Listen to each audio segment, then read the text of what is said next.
The first question was, what did you think of Superman? Oh! But one more thing. Yes. I remember one year Rosario Dawson was up there and you were running late and she gave you a call saying, where are you? Do you remember that? I do. That was the year of Clerks 2, 2006. It was here, Hall H. It was still while it was midday. To be fair, that was another reason they moved me to at night. Because I was 3 hours late for my panel. And they had to move things around. So I wound up getting there and still doing a panel, but like hours later. So at the appointed time, and it was like a packed house because like Clerks 2 was coming and shit. People like, Clerks 2, maybe he'll be good again. They were wrong, but like, so there was a lot of interest in shit like that. And Rosario was there, and so she came up and kind of did the panel. And we tried to do Q&A. I was in the car driving down because I was like, oh, it's only 2 hours to get to San Diego. That's the last time I ever fucking did that, man. Like fucking now I leave with more than enough time. But it was an early cell phone situation. I remember talking to her from the phone and I was like, take a few questions. And so she'd ask questions, have the audience ask questions, say it to me. And then I tried to give the answer back, but the cell phone kept breaking up and shit. So the Comic-Con people told her like, stop fucking doing it. And then when I came later on, they let me do the show, but I absolutely fucking remember. I still think about that to this day. Whenever I see Rosario, I think about, of course, all the stuff we've done together, but I think about her like holding down the fort at Hall H, because when I got here, fucking hours late, she goes, you motherfucker. She was going, there's 4,000 people and they want to see you and shit. And I was like, just dance, man. That would have worked and shit. Okay, what did I think of Superman? I absolutely adored it. I went to see it at 2 o'clock on a Thursday, like the first opening Thursday and shit. The first show they had was a 2 o'clock show. And I went with my wife, Jen. And after it was done, we drove home talking about it. And then we got home, we talked about it for another hour. And I was like, you know what? Like, do you want to go again? I want to go see if the feeling I had is the same feeling. I want to see if that feeling was real. And she's like, I'm good, you can go. So I went back to the movie by myself. I was like, one please. And I got a ticket and I went and watched Superman for a second time. So twice within 8 hours I saw the movie. And I'm happy to report the second time I saw it, I felt just as like emotionally involved, just as like happy as I did the first time. It's a movie that just made me feel fucking good, man. And also it's, you know, fantasy. Like, I love comic books and always have and whatnot, and I will watch every iteration of a comic book movie. You know, I know some people are like, I like my fucking Snyderverse, and some people are like, I like James Gunn. I like it all. I was raised reading comic books, so sometimes you got a favorite character going through so many different creators, you're gonna get a different take on that character each time. So I've always been accustomed to like, Batman's gonna be different in Detective than he's gonna be in Batman, than he's gonna be in Justice League and shit. So I remember being a kid, loving comic book movies and always wishing, like, man, I wish someone would do this seriously. Like, imagine if someone did this, but like so fucking serious. And in 1989, when Tim Burton did Batman, we were like, this is it. This is the most serious fucking take on Batman ever. Like, look at this shit. That is the Dark fucking Knight, bitch. Like, you know, we were young, we didn't know. But I was so happy that somebody treated my shit I loved seriously and whatnot. So by the time they got to Chris Nolan and Zack Snyder's take, and even Matt Reeves' take, and I think Matt of those three is the one who is going for the most realistic, they've gotten to a place with that character because he is the most approachable comic book hero, right? He's, you know, some people could relate to Spider-Man, but like, unless you get bitten by a radioactive spider, it can't happen for you. You can relate to Superman, but unless your fucking planet explodes and you're hurled off like Moses, it's probably not gonna happen to you and shit. But if you had a lot of money, you know, and weren't interested in Doge, if you had a lot of money, and you were one of them good billionaires we always read about in comics and shit like that, and you had all the time in the world to train, and tragically your parents were killed right in front of you and shit, Batman could happen. So because of that, it could happen, relatability, they always take that character lately for the last like 20 years and keep pushing them closer and closer to reality. Like, this is what it would be like in the real world. And the Matt Reeves version, Matt Reeves is a wonderful filmmaker, and that movie is incredibly well made, and the cast is great. but it is so fucking serious. Of all the Batman movies, it's the one that's like, this is what it would really be like if Batman happened in the real world. But the problem is, Batman is a fucking fantasy. Like, if you were ever gonna fight crime, would you cover your peripherals to do it? Would you wear a cape that could easily be fucking yanked back and shit like that? I don't care how good you are at a thing, even if you were trained by deadly assassins and whatnot. The world's deadliest assassin training you, his first note would be like, lose the fucking cape, man. So it's an idea of pure fantasy. Of course it is, man. Just like all superheroes are. Superheroes are predicated on something that will never be fucking true, and that's why we love it so much, because the real world is so fucking disappointing. And in the real world, nobody's coming to save us. But in comics, you can enjoy a fucking story where the worst thing in the world is fucking happening, and everybody is racing away from it wisely because nobody wants to die. And then there's one person, very colorfully dressed, heading right toward the fucking danger.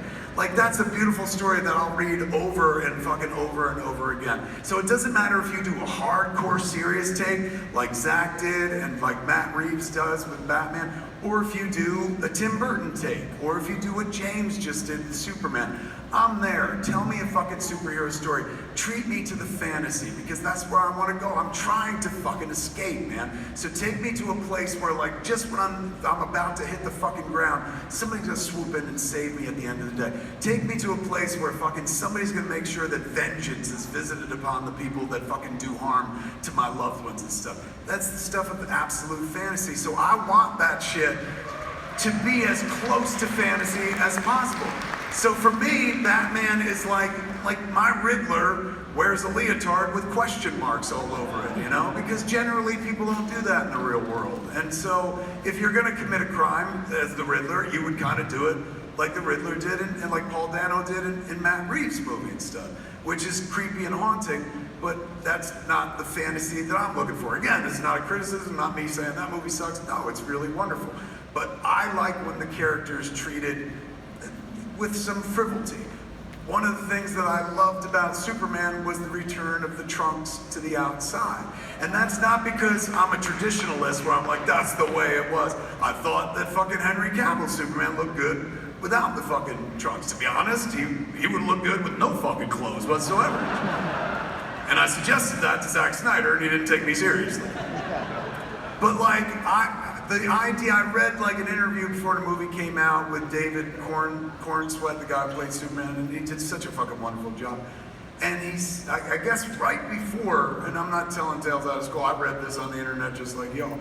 Right before they shot the first scene of Superman in the costume, that's when they made the decision to put the trunks on him. They had a non-trunks version ready to go, and a trunks version ready to go, and the decision at the last fucking second. And once you commit, I mean, you could always like, digitally erase and shit, but once you start shooting with the trunks, you're kind of pot committed and stuff. And they made the decision to go with it, and what I read was David Cornsweet made this argument where he's like, there should be some frivolity to the costume. It should be approachable for a child. And like a wrestler wears trunks. And so a kid like, you know, is familiar with wrestling. The idea of seeing Superman in trunks makes an alien god who just like stopped a kaiju more approachable for the average person. And I was like, that fucking logic is beautiful. I've been reading comics my whole fucking life, never thought to put it that way. Well done. And that whole movie was that experience. It was just warmth. While being a summer movie, it gave you the whiz bang and shit, huge action sequences, you know, fucking, you knew who the good guy was, you knew exactly who the fucking bad guy was and whatnot, and fuck, the dog was adorable and shit. So, everything about it was wonderful. I didn't go in going, this movie better motherfucking save the DC Universe movies or anything like that. I just went in hoping that I'd get exactly what I knew I was gonna get, man, because I'd seen James Gunn do it 3 times before. You know, Suicide Squad, wonderful movie, don't get me wrong, but those Guardians of the Galaxy movies are fucking fun, frivolous, and full of fucking heart. I knew his Superman was gonna be a wonderful take. Like, James is a comic book kid as well, man, so he knows what he's doing. And I was happy to see the movie that he made. I was delighted so much so I went back and saw it twice in 6 hours. Were there things that I bumped into? Sure. Does it matter? Fucking absolutely not. It's the same shit other people might have bumped into. The parents being like, hey man, kill and fuck as much as you can. Like, Spoilers. You know, that was something that I know has been done in some comics and stuff. I didn't, you know, now apparently it's canon and stuff. I bumped into that a little bit, but not enough to be like, fuck this movie, I'm out of here and shit. So I enjoyed the fuck out of it. I've not seen Fantastic Four yet because this was going on this weekend, but I'm going at a 10 o'clock show tomorrow morning and I can't fucking wait to see that. It wouldn't be a Comic-Con if I didn't see you kids. Excellent seeing you. Give it up for the kids, man. All right. Thank you. All right, let me see. Dogma 40X. Oh, here's another Dogma. It's a big Dogma year for us, man. We got it back and I toured it and stuff, and it was in theaters a couple of months ago. We haven't told anybody this, so technically I guess this is a Comic-Con announcement, man. We have somebody picked up the movie for home video, and that's the good folks at Lionsgate. Yes, who we've worked with many times. And what I love about that is Lionsgate, like me, is a company, one of the last in the world, that is committed to physical media, man. Like, so we have a fat fucking SteelBook that we're putting together that's going to be out probably around the holidays. So there'll be the people who digitally distribute it and stuff to streamers, or where you can buy it on Amazon or iTunes. And then at the same time, fat ass 4K SteelBook with new art and tons of new extras is going to be coming out. So if you like Dogma, we keep giving it to you this year. It's the we keep calling it the 25th anniversary. Technically, it's the 26th anniversary, but like the Catholic Church, we stretch our truth a little bit. Over to you, what's your name? Hello, my name is Sarah Hall. Give it up for Sarah. Sarah's next. Hey. Take us there, Sarah. So last year, I had a question for you as a comic book store owner, because my husband and I, no, I'm not going to ask to have sex in front of you, opened a comic book. You read my fucking mind, man. I was like, you know who likes to fuck? You know who likes to have a cuck in front of them? Comic book store owners. Yeah. They're like, we live life on the edge already, watch us fuck. You started it last year with that question. Anyway, D20 Comics and Games. I actually have cards this year. Where is it? Fort Worth, Texas. Texas, all right. How far? Now, Fort Worth is in the Dallas area. Yes. So I do get to the Dallas area for shows more often than not, so this is an absolute possibility. I know I'm going to Santa Fe, which is far from you guys, right? Yes. Not Santa Fe. Is that in Texas? No. Then I'm not going there. A Santa something. San Antonio. Isn't that where but that's where the Alamo is. Yeah, that's Dallas. It's not there. Fuck, where am I going? I don't know, but I'm going to Texas, but not the Dallas area. That's okay. You can change planes there for just about anywhere in Texas. That's true. I've been to that fucking airport. All right, possibly, yeah. You want to give me that card? Oh, I'd love to. But my question for you this year. Okay. You've talked about your comic books that are coming out. I've seen the Archie. It's beautiful, wonderful, love it. Thank you. I didn't draw it. Fernando Reeves did. He did a wonderful job. But it's your inspiration, so we're going to give you some of the credit on that. Thank you. What comic books that aren't yours or you've been a part of are you excited for coming out in the near future? This is unfair because I know some shit that's coming that people don't know about because I've been working on stuff with Marvel and DC.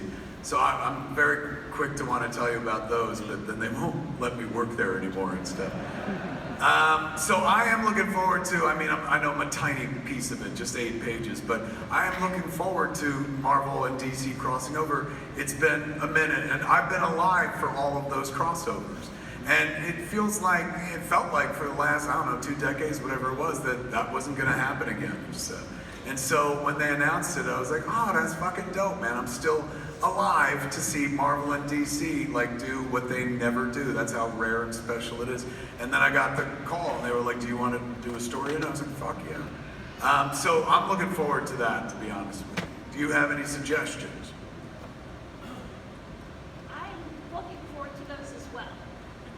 I'm really looking forward to those as well. So we're on the same page on that one. Fucking good, man. One more time for the folks in the room. What's the name of the comic book store? D20, like a 20-sided die. D20, and it's in Fort Worth? It's in Colleyville's one of the suburbs there of Fort Worth. But If yeah. you hear that, Texas, give it a listen. Give it a look, man. Thank you. Good seeing you again. Okay, do I have anything else to sell? Oh, fuck yeah, I do, man. We last year in October, we did the first annual Chronicon. In Jay and Silent Bob Reboot, there was a fake Jay and Silent Bob convention called Chronicon, based on, Blunt Man and Chronic and shit. And our artwork looked exactly like this. The good folks at Chronicon let us do our version of it and stuff.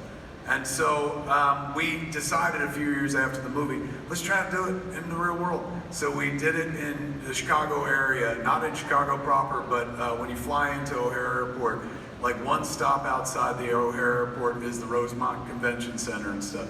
Where years ago, back in the day, I used to go to Wizard World, the Chicago Wizard World. They always have a convention there. So we picked that place and we did Chronicon last year, and it was fucking wonderful. It was a 3-day event. We had a bunch of people from all the movies I've done, a bunch of people from the podcasts I do and stuff. A Jay and Silent Bob themed con in the same place where for years we would go to Wizard World, and then while Wizard World was happening, they had this Beatles con would happen every year and shit. And we kind of became the size of the Beatles con. It's a much smaller show than anything else, but it was a good time. Tickets are now on sale for Chronicon, kids. It's at Chronicon for real. It happens this year from October 10th to October 12th. If you've never been to Chicago, you don't have to worry about it. You won't even have to fucking go. You'll fly into O'Hare, you take one exit right off the airport, and you're right there and ready to go, man. It's a good fucking time. If you're inclined for this Kevin Smith fucking nonsense, come join us at Chronicon in October, man. I'll be the one up front wearing the hat and shit. Okay. Over to you.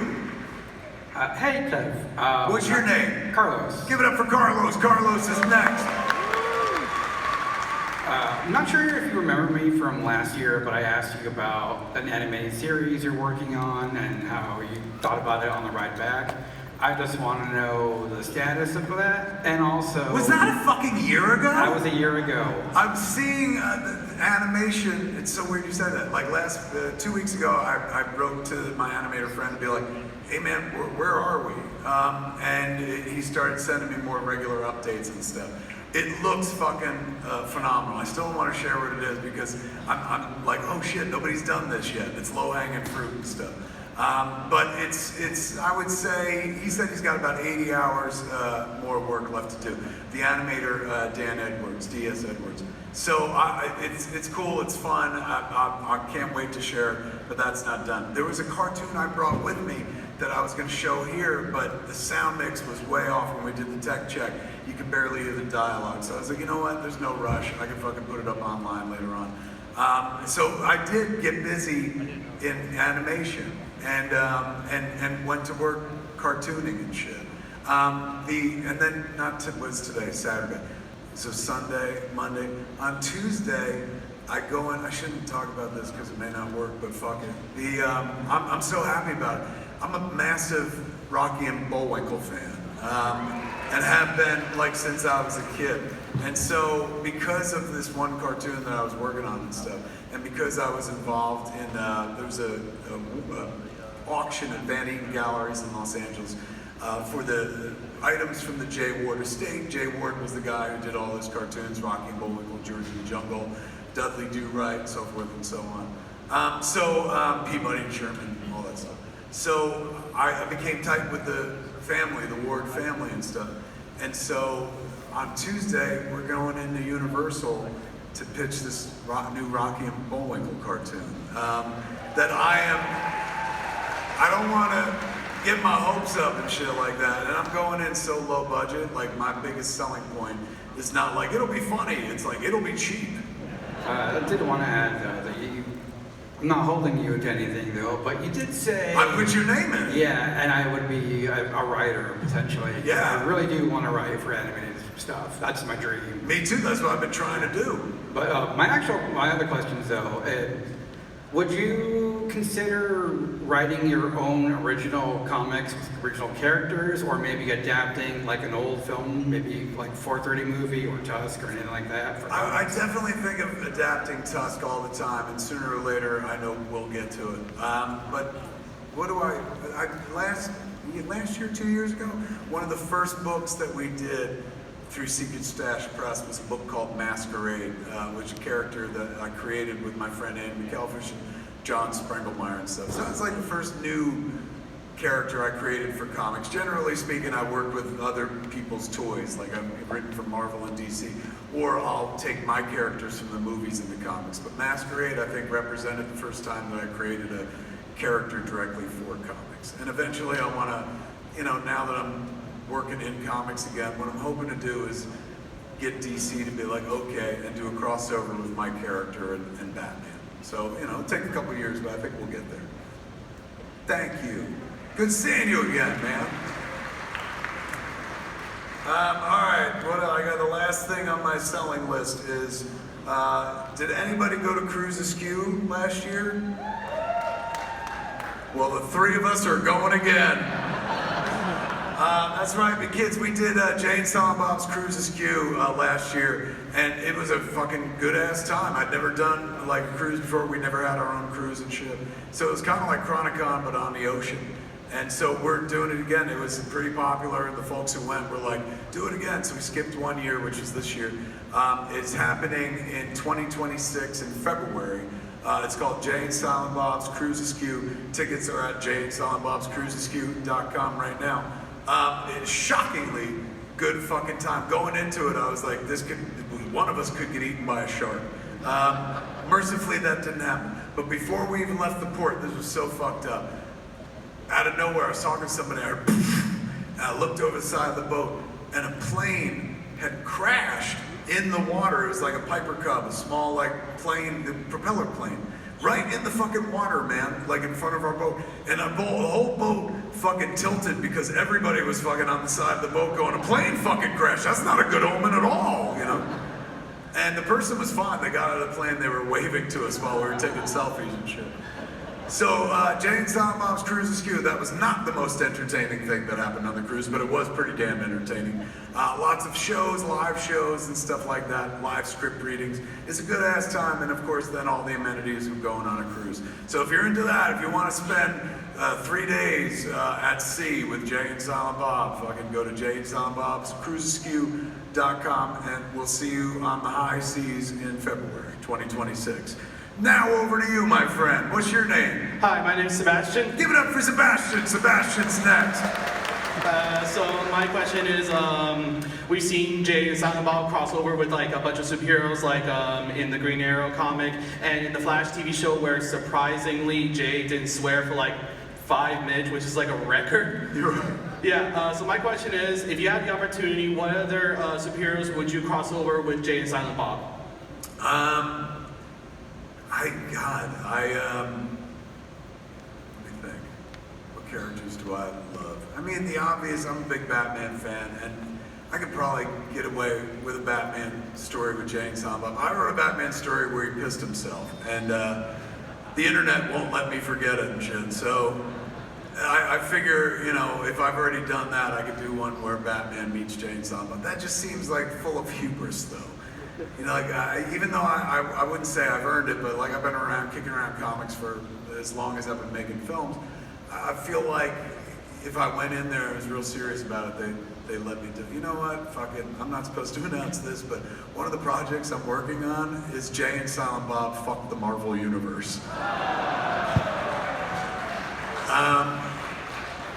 It's just a Jay and Silent Bob in the Marvel Universe book, and if you're a Marvel Comics reader for the next year, you're gonna start seeing Jay and Silent Bob just popping up in the background of a lot of Marvel books. They sent me a page, they're like, this is you guys in Wolverine, and it's not like Wolverine's not like, fuck off, bub, but like we're in the panel and shit. So they wanted to filter us into the world before my story, so I'm fucking writing it now.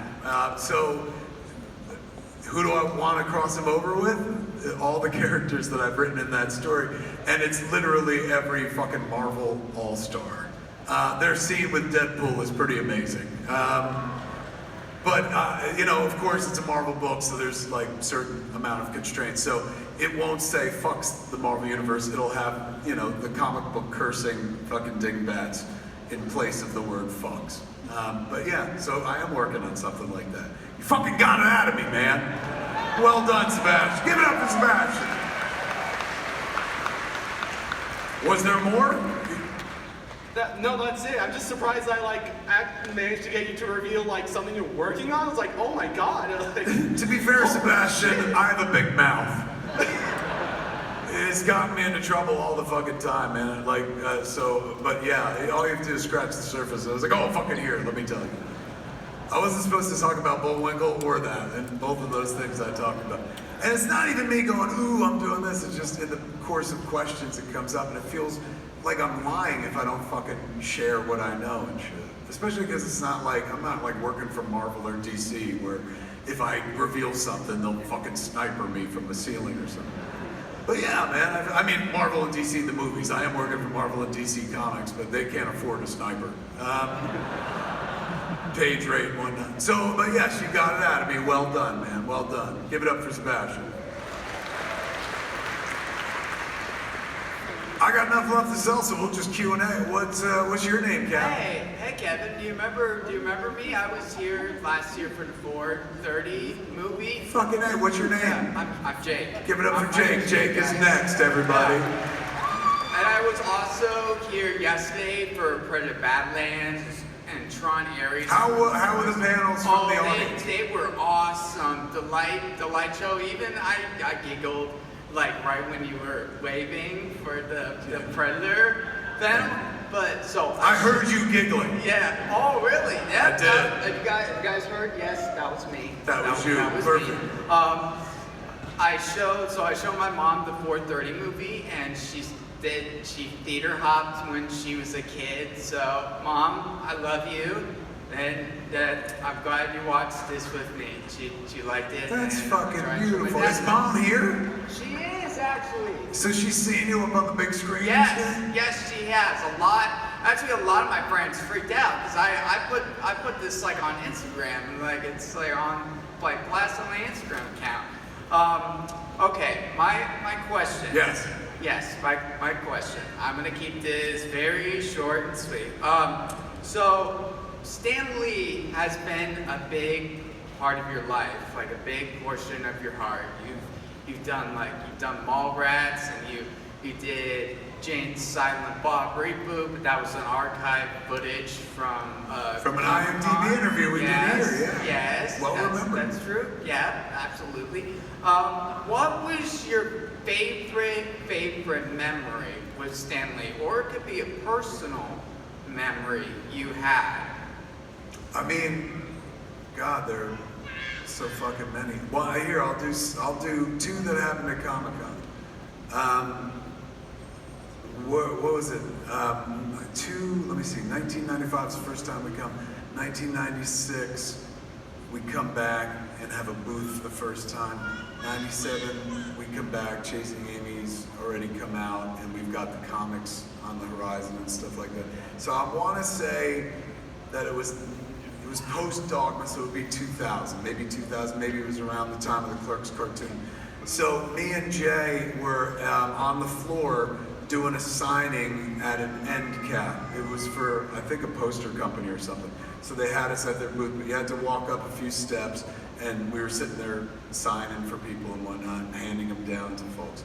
Stan rolls over to see us because, you know, we'd known him for years at this point, from Mallrats going forward. And so he comes up, you know, it's about 6 steps to come up, joins us, and then, hey, spider friend, you know, we were sitting around chit-chatting. He always, like, Kevin, you know, he knew me instantly, but he never remembered Jay's name, which is so weird because it's just a letter, you know, like fucking. So he'd always be like, hey, Kev's good friend, you know. So we chit-chatted with him for a bit, and then we were like, where are you going? He's like, I've got a panel, you know, no rest for the weary. We're like, all right, man, see you later. And so he's heading off the stage, the riser we were on. And again, it's only 6 steps, but it is 6 steps above the fucking floor. And so he's walking away, we go, bye, Stan, and he goes, bye, and turns and falls down the fucking steps. Right to the fucking ground, dude. And you want to see Comic-Con stop dead? Everyone in the aisles were like, oh, he killed Stan Lee, you know? But Stan, man, was fucking like, you couldn't stop him. Like, he hit the fucking ground, and you were like, because he was old even then and shit. Instantly, it popped right back up and was like, bye, spider friends, and kept going and shit. It was so charming, and just like, it made you feel like, oh my God, he is a comic book character and stuff. One of the other really sweet memories I had is when you come to do panels here or to do Hall H, you're in the back of the convention center and you pull in to a place where they got a carpet and stuff, and the cars drop you off, and then they take you down the back way to the joint. So me and Jay arrived to do a panel, and as we got out of the car, the SUV, Stan was coming down the carpet, like leaving a thing he had done to get into his car. And so when he saw us, he instantly was like, oh, and he came over and gave us a hug. It was me and Jay, and talked to us for a few seconds. He's like, what are you guys doing? And I was like, we're just about to go do this thing and stuff. What did you do? And he told us what he did and stuff. And then we made plans, hopefully, to see each other sometime over the weekend. And then he got in his car and fucked off. And Jason Mewes is not really this guy. He's not like, you know, he's not shallow by any stretch of the imagination, but he's not like a person that wears his heart on his sleeve or does a lot of big thinking out loud or anything like that. So Stan pulls away and he goes, isn't that fucking incredible? He's like, don't you want to go back in time and tell us before we made Clerks that one day when we get to Comic-Con, the first person who's going to welcome us is Stan Lee, and he's going to know our names. I was like, well, he knew one of our names. He was absolutely fucking tremendous, man. He was like, when I wrote the scene in Mallrats for a comic book guru to play, it wasn't written for Stan, because I don't dream that big and shit. So I just wrote it for a made-up comic book guru character and shit. And Jim Jacks was the producer of Mallrats, one of the producers. When he read the script, he was like, who's this? I love the comic book character scene, the guy who gives him advice. He said, who's that supposed to be? I was like, it's nobody, it's not based on anybody, but I said, I guess if it had to be somebody, it would be like Stan Lee. And he goes, why don't you just write it for Stan Lee? And I was like, well, I don't fucking know Stan Lee. And he goes, I do. And I was like, Hollywood is good. Like, all these fuckers know each other, you know? I was like, how do you know Stan Lee? And he's going, I've been going out to dinner once a month with Stan Lee for the last 3 years. He's going, once I got into a position in the business where I could fucking try to develop things, I reached out to Stan years ago because I grew up reading his comics and I was a massive fan. And he's going, we've never been able to do anything, but every month I take him to Dan Tana's and we go out to eat. So when I read this scene, all I could think about was like, Stan would do this. And I was like, well, fuck, man. He goes, rewrite the scene for Stan and I'll bring it to him when I go out to eat with him and shit. I was like, right. So I rewrote the scene. I faxed it. In those days, that's how we moved information around, faxed it to Jim. And Jim brought the pages to his dinner with Stan, which was like 7 o'clock. So I'm on the East Coast. This restaurant, Dan Tana's in Los Angeles, is on the West Coast and shit. So when they were done with dinner, presumably around 9 o'clock, that's when Jim Jacks called me. I was back in Jersey, and so it was midnight. And I was like, hey man, how'd it go? He's gone, it went okay. He's gone, he wants you to call him tomorrow. I was like, Stan Lee wants me to call him? He goes, yeah. I said, why? And he goes, he'll talk to you about it. And I said, what does that mean? He goes, let him tell you. I said, well, how do you react to the pages? He goes, he'll tell you about that. And I was like, no, Jim, goddamn, you can't leave me hanging like that. What did he say? And he goes, you really want to know? And I said, yeah. And he goes, all right, well, I gave him the pages. He read them right there at the table.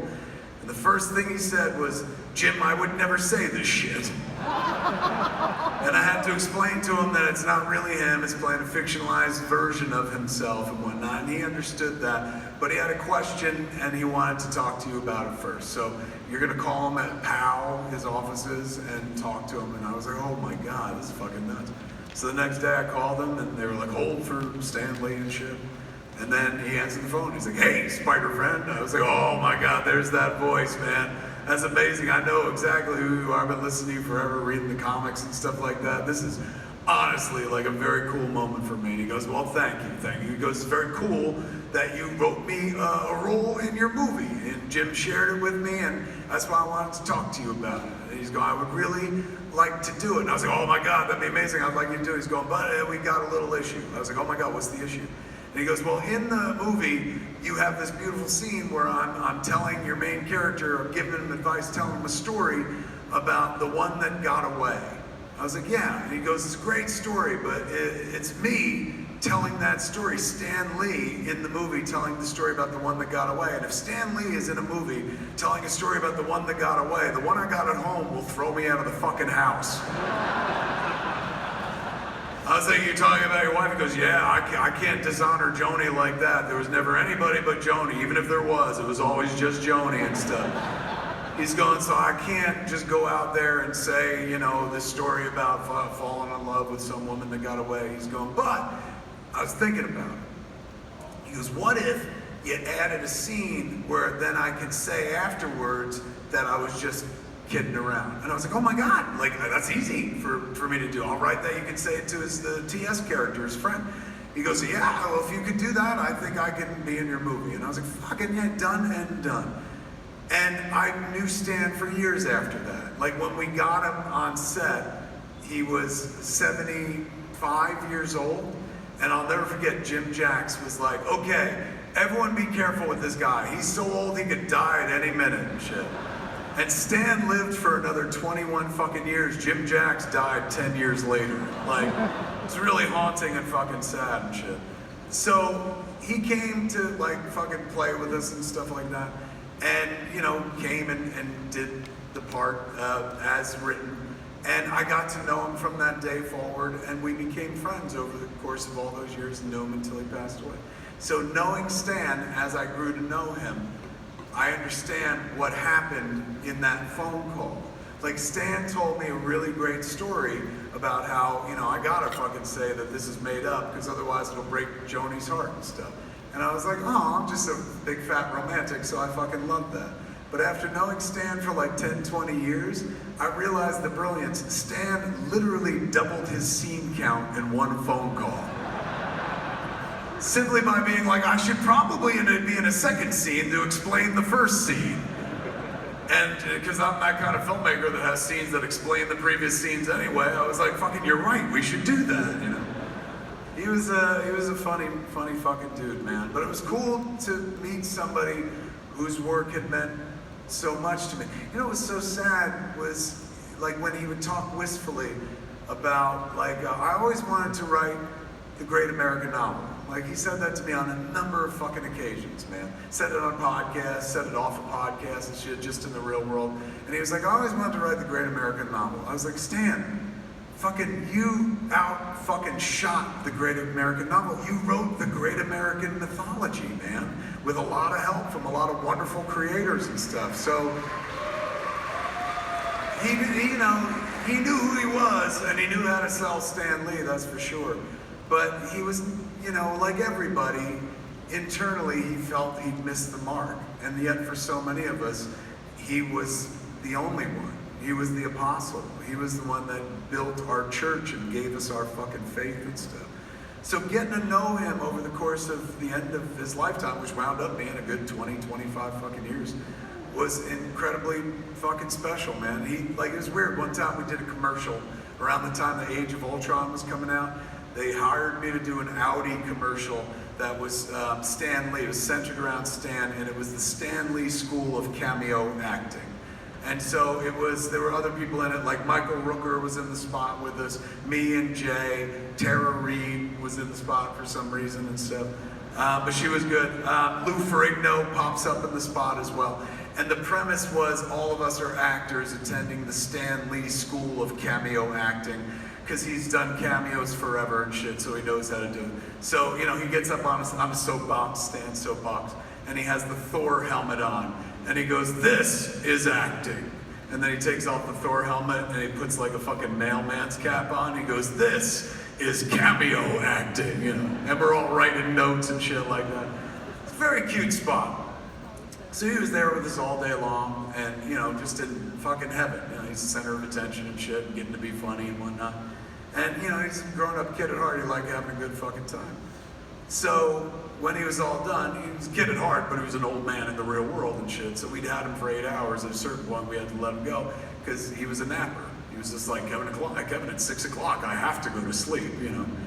And I was like, that's a little early to go sleep. He goes, don't worry, I get up at 8, and then I stay up for another hour, then I go back to sleep, you know. So he left, and you know, we saw him all. I said, ladies and gentlemen, give it up for sensational Stan Lee. And the whole crew loved him and shit. Everyone had taken pictures of him all day long and shit.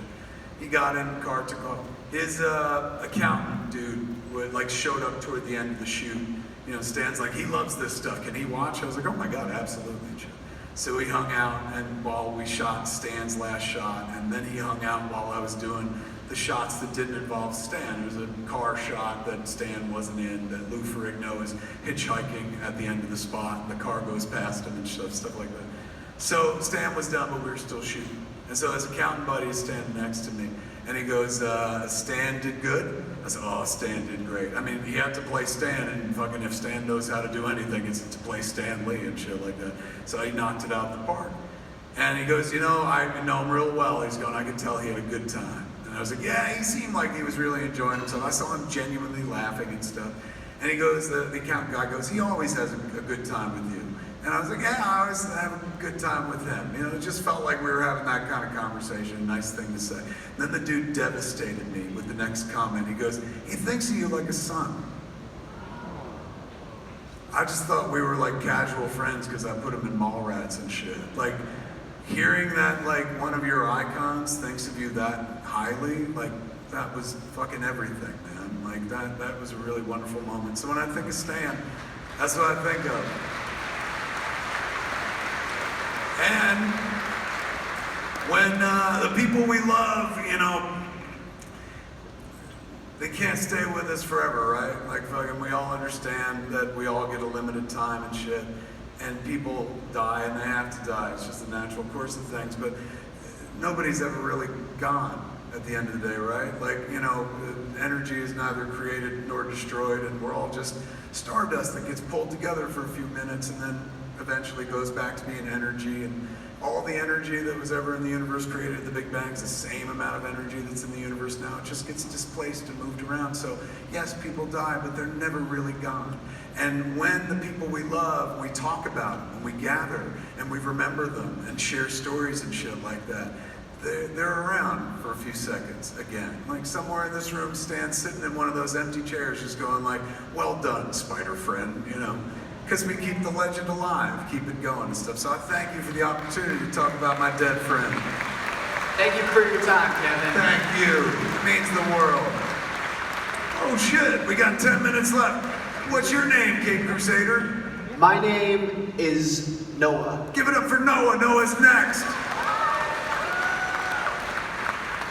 All right, Noah, what's up? So first off, it's an honor to meet you. This is my first time in Hall H. I see your first Hall H?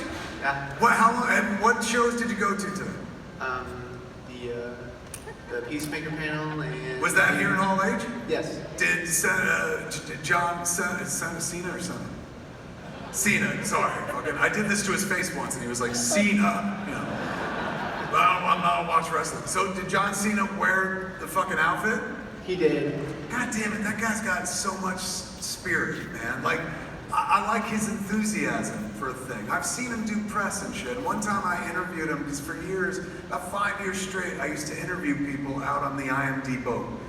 In the water and shit. So everyone who came through Comic-Con came through the boat. So I got to interview a bunch of fucking people. And I'll never forget, like, interviewing him. Again, I don't watch wrestling and shit, so I was unfamiliar with the man's work. But I was real charmed by him, and he was the only other person I've ever met who was wearing jorts at the same time as me. And I was like, look at you. I said, you got jorts? And he goes, I got my own brand of jorts. And made me feel fucking small.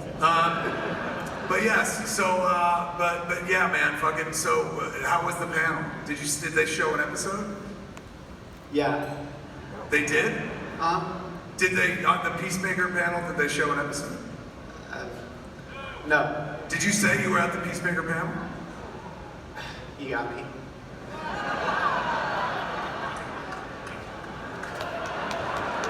Now I'm having one of those moments where I'm like, maybe I'm just high.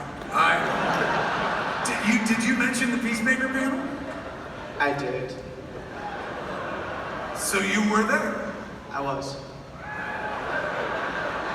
Did they show an episode of Peacemaker? Only a glimpse. Well, that's different than what you said before. Yeah. Fair enough. It's like, I'm glad we got to the bottom of that, though. So you saw Peace. They didn't show a whole episode, but they showed some footage. Right on. How was the panel? it was fantastic. Like, blew my mind. Oh, shit. Now compare it to this panel. What is this blowing for you? Everything.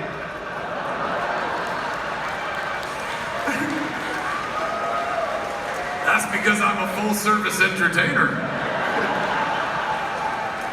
Anyway, over to you. I'm so glad. Welcome, man. And we need more of you. We always need a first-timer and shit. Stan Lee, the guy we were speaking about, we'll be talking about for time immemorial, once very famously said that every comic book is somebody's first comic book. So every con is somebody's first con, and every Hall H panel or Hall H is somebody's fucking first Hall H. And this year it's you. You're the king of Comic-Con. We've been waiting for you.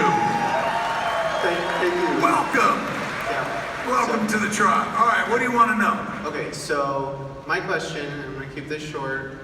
Out of all... Don't worry about that. I'm going to give you a long-ass fucking answer. Okay, so out of all superheroes, either Marvel or DC, which one do you like the most? I mean, the go-to answer for me is always Batman, because Batman was my first superhero when I was a kid. The Adam West Batman was in reruns when I was a child. And so, you know, TV wasn't what it is now, and TV isn't what it was like 2 years ago and shit. But back in the day, like, you didn't have your own personal TV everywhere or anything like that. So we had a big TV that was more a piece of furniture in the living room. But we had like a small black and white, like 8-inch television with rabbit ears that was in the kitchen that was designated as like, this is Kevin's television. And so it was where like my toys were and shit, and where my favorite, the kitchen's my favorite room in the house. So they put my toys right there and shit. So I could play, get food, play and shit. And then they put the TV there, and so every day after school from kindergarten forward, I would come home and watch Batman. They'd have it on for an hour from 3 till like 4 o'clock and stuff. And it was structured, built my day, and it also built my morality. I was raised Catholic, and in the Catholic Church, they try to force morality down your throat. Like, be good for Jesus or else you're going to hell and shit like that. Most of my morality came from reading comic books. Like, that's what made me want to be good. Not because, like, somebody might send me to hell one day, just because these people made being good seem like the right thing to do. Made people feel good when you were being good and shit like that. So comics have always kind of played that role for me, man, as far back as that.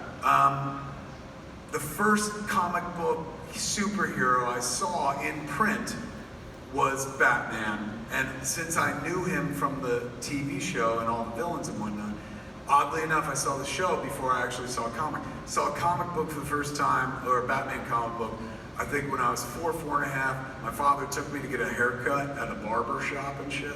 And I was so little, they put a board on the arms of the fucking chair so that you could reach my hair. But I was a kid, I guess, and was frightened by the idea of this smoky place, old men, this is scary and shit. And so I was nervous about going to the chair. Looked like a dental thing, so I didn't want no part of it. And my father was like, I'll get my haircut first so he can see what it looks like and stuff. And the barber, whose name was Vinny the barber, was like, he told me, he goes, under the TV, there's some comic books. And so I went over to the fucking TV he had in his like waiting room, and there was a stack of comic books, and there was like Hot Stuff, The Little Devil, and fucking Sad Sack and shit like that. And then when I went through those, the first comic is that Neil Adams, first Batman comic I ever saw. The Neil Adams cover where the Joker is oversized and Batman's hanging on that card. It's a very famous cover that escapes me right now, the number and shit. but that was the first Batman comic I actually opened up and read, and I was like, oh my god, like, as much as I thought I knew the story of Batman from watching the Adam West Batman and whatnot, there were characters I was unfamiliar with, and he looked cooler, you know, he had longer ears and stuff. And so I asked Vinny the barber, can I take this home? And my dad, I remember, was so embarrassed. He's like, don't ask people for free shit. So I never did for the rest of my life. But then I got in the entertainment business, and now they just give you free shit. And my father's dead, so I can't tell him, you were fucking wrong.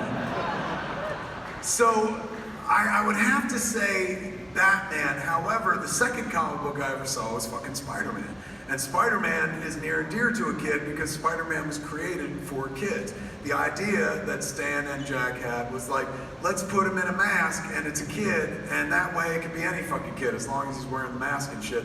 Any kid could imagine they're Spider-Man. Just like they had written Robin into the Batman mythos, like, hey man, the audience are kids. Let's put a kid in the fucking book so they can see themselves in the book and stuff. So Spider-Man is also like a big feature in my childhood. Graphically beautiful fucking character. He's never been out of print in the toy market. You know, there's always been a Spider-Man figure, a Spider-Man Mego doll, so forth and so on.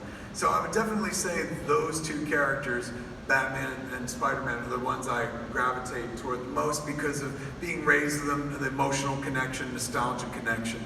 But, you know, then there are characters that I've written for, like Green Arrow and Daredevil, that I know inside and out because I spent more time, like, telling stories with them.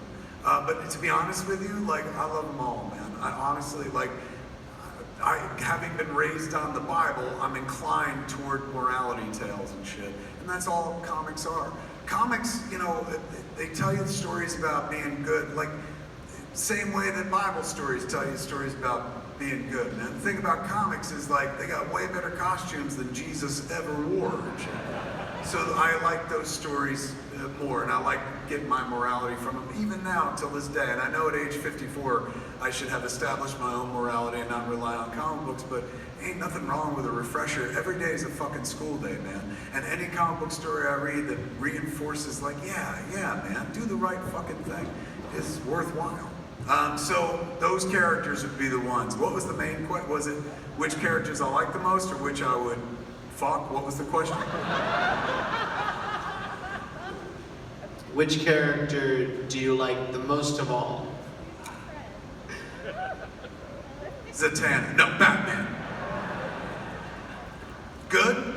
Fucking A. Give it up for him, man.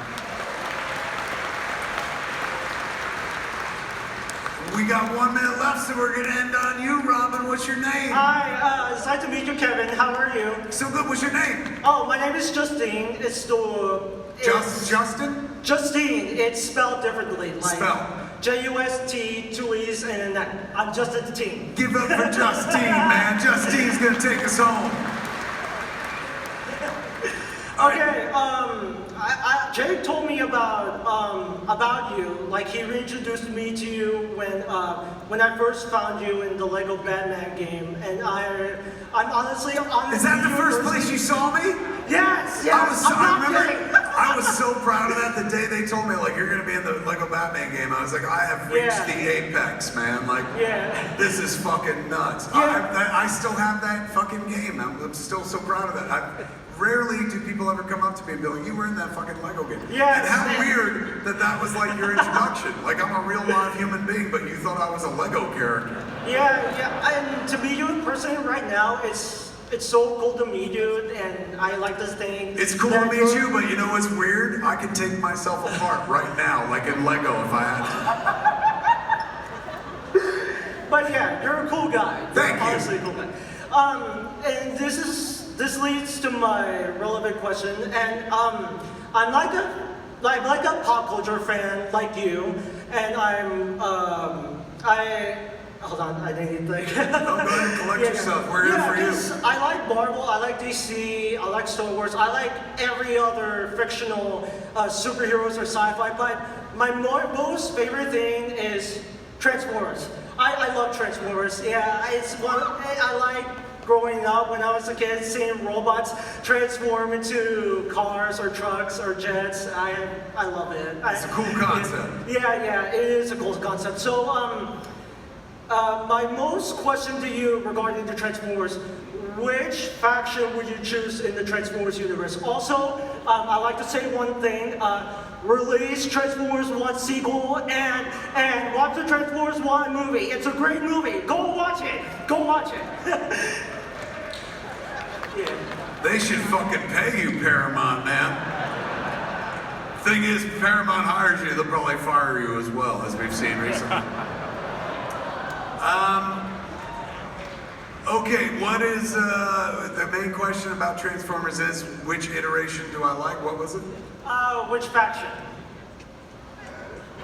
Decepticon, Maximals, or Quintessons, or Mercenaries? I mean, by virtue, look, I thought there were two. I had no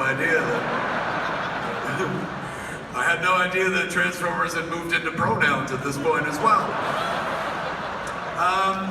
Okay, so for me, tell me the one that aren't the traditional two of Decepticons and Autobots. There's Mercenaries, there's Star Raiders, they're Predacons, they're Maximals, what else? There's the Primes, the 13. Have they put any of those in the movies? Transformers 1 they did, Rise of the Beast they did, I absolutely love that movie. I know everyone's gonna be like, boo, fuck you, but my favorite Transformers thing is Bumblebee. I thought Bumblebee was incredibly well made, and like warm as fuck and whatnot.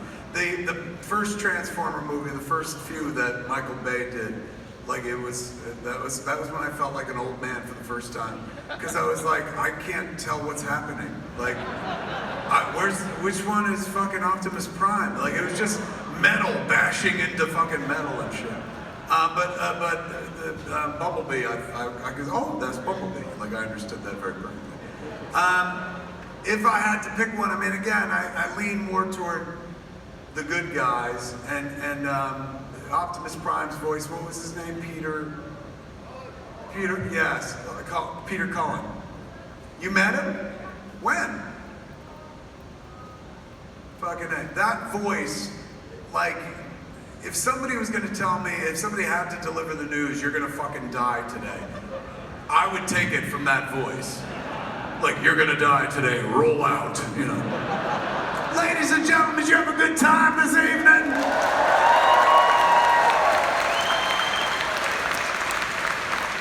I gotta tell you, man, I had a good time this weekend, but you kids made my 30th Comic-Con so special, man. This has been a lot of fucking fun for me. I love you too. I'm gonna remind you one more time. I mean, I didn't do it today, but generally I always do it whenever I'm in front of people and stuff. Kids, you probably saw a lot of people this weekend at Comic-Con. You're seeing one now. You'll see some tomorrow and stuff. Every one of the fucking people that you're gonna see who walks across this stage, walks across any of the other stages, shares something at the genetic level with all of you. They began their journey to wherever they are by being a fan, just like you. And they aggregated from the audience to the stage as a creator. That's not because they have God-given talent. That's not because they're special. That's not because they were fucking handpicked or something like that. That's because they tried. That's because they said, that looks fun and I want to try it too. So if you like this shit, and if you're willing to sit in a seat for hours listening to people talk about movies and stuff, you're a filmmaker. You just haven't made your film yet. So I implore you, over the course of the next year, man, it's fun to watch other people do things and make things. It's even more fun to do them yourself. And now we live in an age when everything's possible. When I made my first movie, we had to rent film equipment and shit like that. Like, the first film I ever did cost $27,575. And most kids, when I tell them that today, they're like, what'd you do with the money? Now they've got fucking technology that you can make your own film. If you've got fucking one of these goddamn phones and shit, you got a studio in your pocket, you can make whatever you want. If you don't want to make that, shit, you could record a podcast. If you don't want to do that, you could just write. Express yourself, man. And I don't mean like jump on the internet and be like, fucking Superman sucked. Like, that's not... Yes, that is a form of self-expression, but that's not going to help anybody, one iota. You may argue, yeah, it'll stop somebody from seeing fucking Superman. Let them make up their own fucking mind and shit like that. When I say express yourself, I mean share something of yourself that only you could possibly fucking share, man. Everyone in this room is an amazing little content generator, living a very unique life experience from all the rest of us. We all share the human condition, but your journey is so fucking unique and so interesting, man. When first-time storytellers think about doing stuff, they try to ape what others have done before, mimic what has been done before. Like, that seems successful, I'll try that.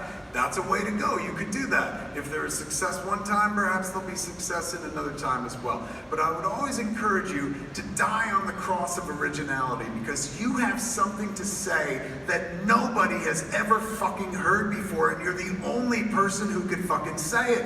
When we talk about the movie business, usually people dismiss it as like, oh, they just make sequels and fucking remakes, it sucks. That's what pays the bills. But you know what they dream about?